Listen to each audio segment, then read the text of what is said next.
Mu rukiko rubira hambuga nkuru zegomborera ya Cyangenyi mu district ya Sheema bari hanyuma abazi y'urwetabirwemo abatura bakuru ba society no mugigo waguze itaka rukwika ekabiri 17 ati akatandika kuhinga y'amajyano umanyirwe nka Mathias Ruhangariyo bitogwa gambira abatura ngo utayine enshonga nabo ngo nahabwe cyo bamugurize bashoborera enshonga kandi ko birareme bamugarura keye omuntu aturira hitaka no baruhinga nubayombekere nubatwire aba bampangisa ba society bamwete bamugire ngo mwe niwe hati twashanga tutahirire naro tutahirire reka tutereze nshaka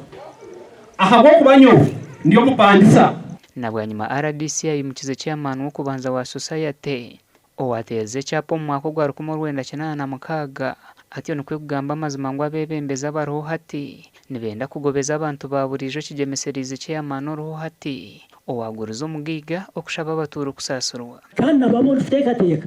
mbona babanya ahe chapa cyarabire mbeno kufya hatu obagire hortaro bakajanga bataho mataka gabantu nona mbeno babire batanya sire no kunyeta tukagambira twapangisa ngo mutuyambe twine sente abo kwigurisha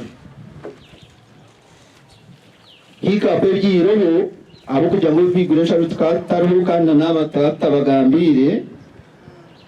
kubagire kwigura bashuma mu area zaci abatura barugiro mu mbero bwe barukwenda kutera ba society bwanyuma yo kushaba kusasurwa bagumize ngo bakacikora bakigenderire hatyo RDC nuko kubahumuriza banya kama gambi binyera ngo mugiro buteka there is nobody they are going to chase from his own kibanje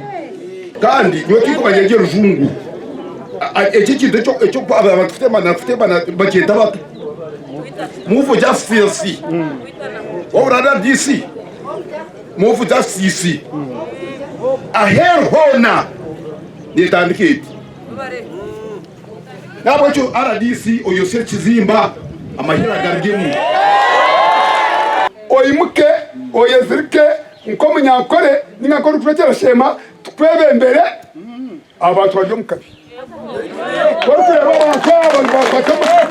abantu bagwisiza kabu ebyo binde bwo kujya no kwanza no kugira ebyo bije byerete hato siga watukura umusimaro gwenki ngo abantu kwamba mutakagabandi Mathias ashabira bebembezi ba Sheema okumuherezo gwire butari kuhikabiri kumibyonka okushoborera abantu ngo habo kuba nayenda yesotinge n'aba society nabwanyama RDC wa Sheema atire hwizo bariyo rwaka no mukasheshe okurambura itaka rya Muzireri gasha kwa mayi kwa twakire